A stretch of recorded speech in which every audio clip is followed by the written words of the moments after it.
हुई।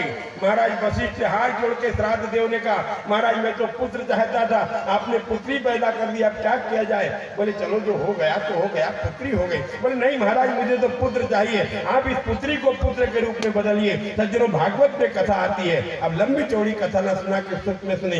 वशिष्ठ जी ने अपने तप के प्रभाव से उस कन्या को पुत्र रूप में परिवर्तित कर दिया।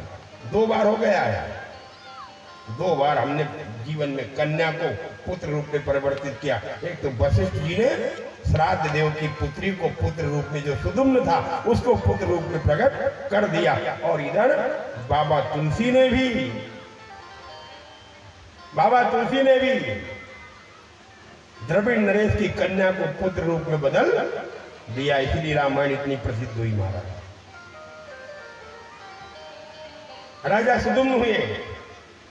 सुदुम्न के यहाँ बुद्ध के द्वारा पुरुरवा पुत्र जायमान हुआ, और वो पुरुरवा के यहाँ पर फिर महाराज सरियाती का जन्म हुआ। ध्यान पूर्वक सुनना। और राजा सरियाती, उनकी एक कन्या जिसका नाम था देवी सुकन्या। हाथ जोड़ के निवेदन, ध्यान पूर्वक सुनना माताएं, ये आपकी बात आ गई है।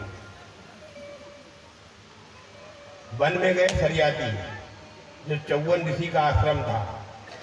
तो क्या हुआ कि जो ऋषि तपस्या कर रहे थे तो उनके ऊपर दीमक लग गई। ऐसी तपस्याएं होती थी महाराज, पूरी दीमक लग गई महात्मा के ऊपर, और वो सुकन्या जान नहीं पाई। आंख चमकती दिखी, और जो आंख चमकती दिखी तो देवी सुकन्या ने अपने एक कांटा लिया और कांटों से दोनों आंखों को बींध दिया। ध्यान पूर्वक सुनना।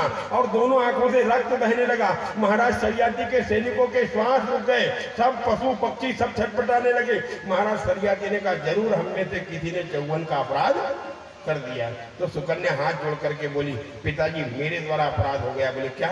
मैंने 2 ज्योतियां देखी, उनको बीन दिया। बोले बेटी तूने तो महाराज 54 की आंखें फोड़ दी, महाराज 54 को अंधा बना दिया। अब इसका क्या प्रायश्चित किया जाए? ध्यान पूर्वक सुनना माताएं। वो देवी सुकन्या अपने पिता सरियाती से कहती, महाराज मेरे द्वारा अपराध हुआ है, इसलिए प्रायश्चित भी मैं करूंगी। अपराध मेरे द्वारा हुआ है, ये बेटी है महाराज, प्रायश्चित भी मैं करूंगी। बोले क्या प्रायश्चित करोगी बेटी? बोले प्रायश्चित ये करूंगी कि मैं इनके साथ विवाह करती हूँ और जीवन भर इनकी सेवा करूंगी। राजा सरियाती की आंख में आंसू आ गए। बेटी तुम? बोले हाँ। और बोले उसी प्रकार सेवा करूंगी जिस प्रकार सीताराम की करती है, उमापति महादेव की करती है, इस प्रकार मैं भी सेवा इनकी करूंगी। महाराज सरियाती ने संकल्प लिया और अपनी सुकन्या को महर्षि 54 को दे दिया। अब महर्षि 54 दोनों आंख से अंधे।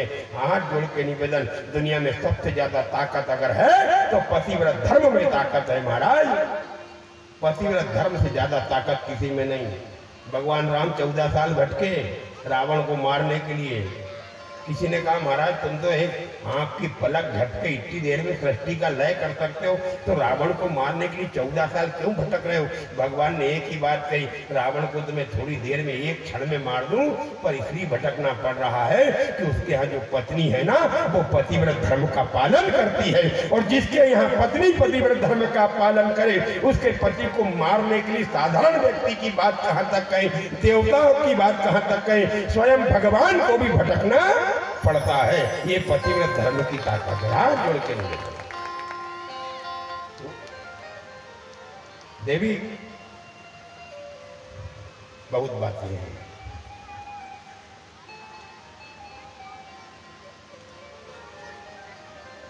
लक्ष्मण और मेघनाथ, इनका जो युद्ध हुआ, ये युद्ध इनका दोनों का नहीं था, दोनों पतिव्रता स्त्रियों का युद्ध था, दोनों पतिव्रतियों का। लक्ष्मण की पत्नी भी पतिव्रत धर्म को पालन करे और मेघनाथ की पत्नी भी पतिव्रत धर्म को पालन करे। पर घटना घटी महाराज, लक्ष्मण के द्वारा मेघनाथ की मृत्यु हो गई। और मेघनाथ की जब मृत्यु हो गई तो वो अपने ससुर रावण के पास पहुंची और रावण के पास जाकर के कहा कि पिताजी देखिए इनकी मृत्यु का कारण क्या है। रावण समझ गया कि ये कहना चाहती कि मृत्यु का कारण मैं हूं।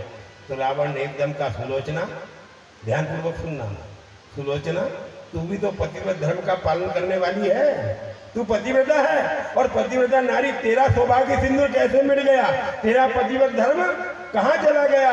महाराज रावण से एक ही बात उस सुलोचना ने कही कि पिताजी, मेरी ताकत उर्मिला की ताकत से कहीं कमजोर नहीं थी, हम दोनों की ताकत बराबर थी, पर कारण केवल एक बना। बोले कारण क्या बना? बोले कारण ये बना कि उर्मिला के पति लक्ष्मण ने उर्मिला की शक्ति का सदुपयोग किया और मेरे पति मेघनाथ ने मेरी शक्ति का दुरुपयोग किया, और मेरी शक्ति का दुरुपयोग करने के कारण ये पराजित हुआ। अगर शक्ति का सदुपयोग करता तो किसी की ताकत नहीं थी कि मेरे पति का वध कर सके। ये पतिव्रत धर्म की ताकत है। सज्जनों, हाथ जोड़ करके निवेदन, ध्यान पूर्वक सुनना। इस समय जो चल रहा है, कौन सा समय चल रहा है? चैत मास है और हम सब जगह जगह रनुबाई की जयकारा बोल रहे हैं, जगह जगह रनुबाई के भंडारे चल रहे हैं। हाथ जोड़ करके निवेदन, भैया पानी अब थोड़ी देर बाद पिलाना, 10 मिनट के बाद। कोई भजन हो जब पानी पिलाना, ये तो सब कथा में पानी फिर जाता। और भागवत, पानी के पीछे तो भागवत बनी है। राजा को प्यास लगती नहीं और वो श्राप मिलता नहीं, पानी के पीछे सब खेल हुआ है। भजन हो तब पानी, कार्यकर्तागण ध्यान दें कि जब भजन हो तब पानी पिलाए। हाथ जोड़ के निवेदन। आज हम देखते हैं जगह जगह रनुबाई और धनियर राजा के झालरे हो रहे हैं। क्यों हो रहे हैं? इसकी कहानी आप जानते हैं? ये भी पतिव्रत धर्म को दर्शाने वाली कहानी है, बड़ी सुंदर। आप लोग ध्यान पूर्वक सुनेंगे।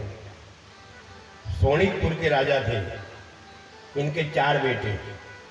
बड़े बेटे का नाम धनियर राजा, उनसे छोटा ईश्वर राजा, उनसे छोटा परिमल राजा और उनसे छोटा चंद्रमा राजा।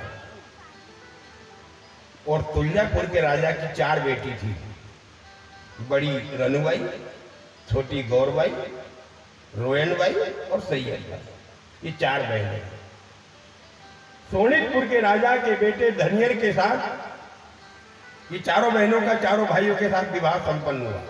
अब घटना देखना, हाथ जोड़ के निवेदन, ध्यान पूर्वक सुनना। रनुबाई का विवाह जैसे ही धनियर राजा के साथ मंडप में लग्न संपन्न हुए, सज्जनों, एक विचित्र घटना घटी। क्या घटना घटी?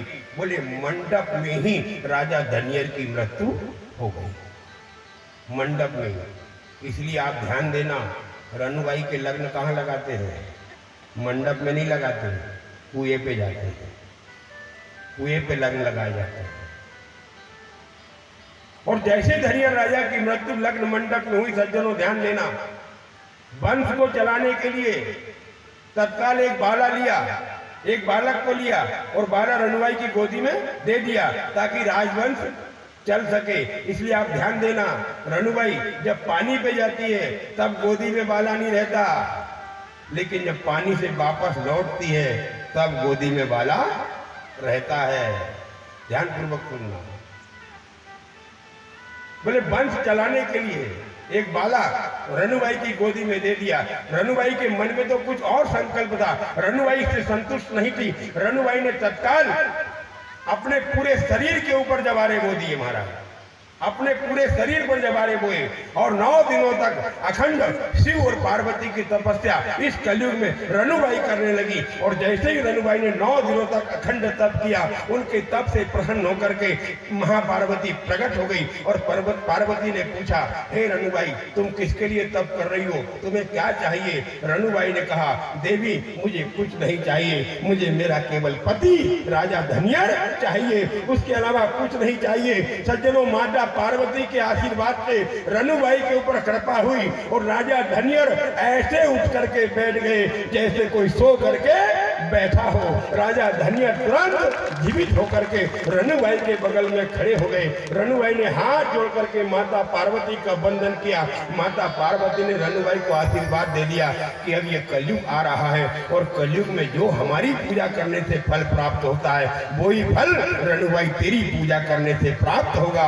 जिसके घर में तेरे नाम से जवारे बोए जाएंगे, जिसके घर में तेरे नाम से झालरे किए जाएंगे, जिसके घर में तेरे नाम से गौर की पूजा की जाएगी, उसके घर के सुख समृद्धि और ईश्वर की रक्षा हम करेंगे। ये शंकर पार्वती ने माता रनुबाई को आशीर्वाद दिया। ये पतिव्रत धर्म की ताकत है। हाथ जोड़ करके निवेदन, भारत पतिव्रताओं का देश है। कितनी बातें